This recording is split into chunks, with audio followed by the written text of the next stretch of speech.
이제 특징주로 넘어가 보도록 하겠습니다. 오늘도 4개 종목 준비를 했는데요. 먼저 제너럴 일렉트릭입니다. GE 글로벌 산업재 기업이죠. 그리고 주요 이슈들을 말씀을 드리자면 이 GE가 뭐 헬스케어 부문은 이미 분사를 했고 지금 항공과 그리고 바이오 쪽 있는데 이것도 이제 다 나눌 계획이죠. 순차적으로. 근데 이 제너럴 일렉트릭이 아마 투자자의 날 행사를 한 것 같아요. 근데 여기에서 상당히 좀 장밋빛 전망들을 좀 발표를 했습니다. 뭐 GE의 미래는 밝다라고 이야기를 하면서 올해 뭐 매출 성장률 한 자릿수 높은 한 자릿수대 그러니까 뭐 한 8, 9%를 이야기하는 거겠죠.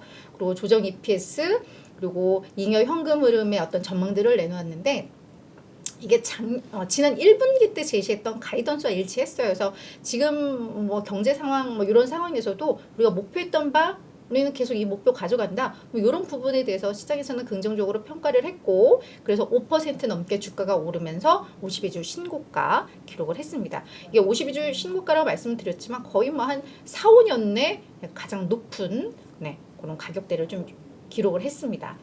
자, 두 번째는 제너럴 모터스입니다. 앞서 1번이 GE, GM. 제가 처음 이거 볼 때 이 두 개가 막 정말 헷갈렸었는데 오늘 나란히 갖고 왔는데요.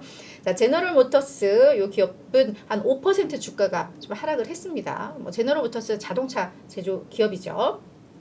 자발적인 퇴직 프로그램을 시행을 하겠다라고 이야기를 했습니다. 그러니까 뭐 우리로 따지면 희망퇴직을 받겠다라는 거죠. 얼마 전에 이 제너럴 모터스 뭐 500명 감축설 나왔을 때 우리는 구조조정 안 해 라고 이야기를 했었거든요. 그래서 그냥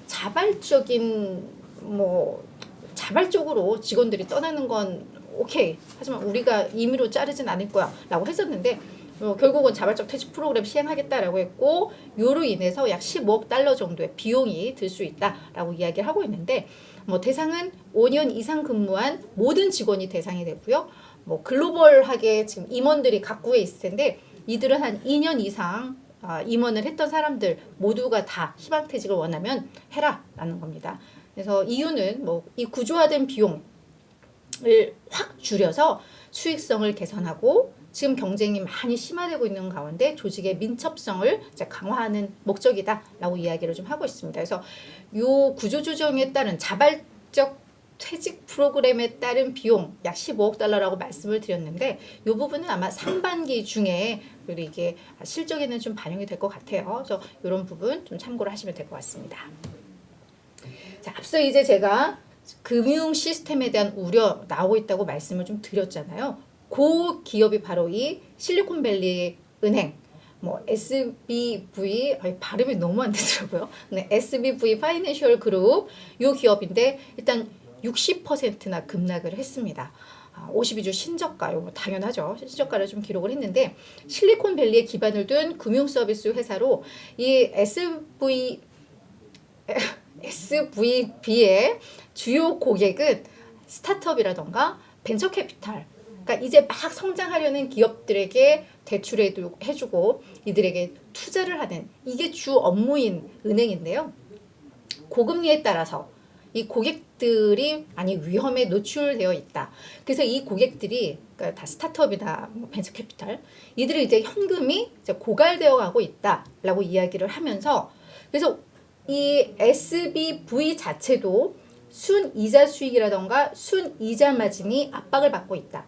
고객들이 어려우니까 아무래도 뭐 채권이 좀 부실화도 될 수 있고 뭐 지금 아무래도 금리는 자금 조달을 해야 되는 금리도 많이 높아지는데 고객들 상황이 안 좋으니까 높은 금리 그만큼 또 받을 수 없고 뭐 이러다 보니까 아마 마진에 있어서 압박을 느끼는 걸 거예요.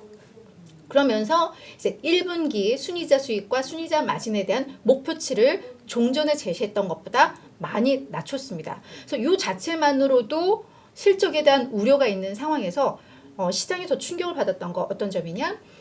이 SBV가 가지고 있던 매도 가능 증권 이게 뭐 아마 국채들도 보유를 하고 있을 거고 뭐 어떤 기업에 대한 투자를 했을 것이고 요 부분에 있어서 얘들이 작년 말 기준으로 261억 달러의 매도 가능 증권을 가지고 있었거든요. 그러니까 1년 내에 매도할 수 있는 그런 투자 자산들 이 중에 210억 달러를 그러니까 대부분을 다 이번에 매도를 했습니다. 그래서 그 매도 과정 그리고 특히 채권 비중이 상당히 높았는데 지금 금리가 오르고 있으니까 채권 가격은 떨어졌죠. 그러니까 여기서 이제 손실인데 지금까지는 그냥 평가 손실이었다면 이것을 직접 매도를 했기 때문에 그냥 손실로 다 이제 인식이 된 겁니다. 실제 손실로 이어진 거죠.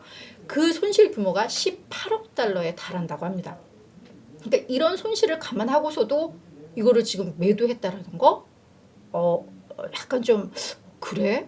우려가 되는 상황이죠. 그래서 일단 회사 측에서는 이제 매도를 했으니까 현금을 보유하고 있잖아요. 그래서 이게 고객들 지금 IPO도 못하고 해서 현금 필요한데 뭐 그들에게 어떤 투자하는 데 쓸 거야. 어떤 포트폴리오 재편이야 라고 했지만 일단 이런 손실을 감안하고 이렇게 대규모 매도를 했다라는 점에 있어서 우려가 좀 되는 대목이고, 그리고 18억 달러 손실을 났기 때문에 이 부분만큼은 또 유상증자를 통해서 우리가 자금 조달을 해서 이 규모를 좀 채울 거야 라고 이야기를 했습니다. 그래서 22억 5천만 달러의 이제 또 유상증자, 보통주와 우선주에 대해서 이제 또 유상증자 하겠다고 하니까 뭔가 유동성에 대한 우려가 좀 심각한 상황인 것 같다라는 해석들이 좀 나오죠.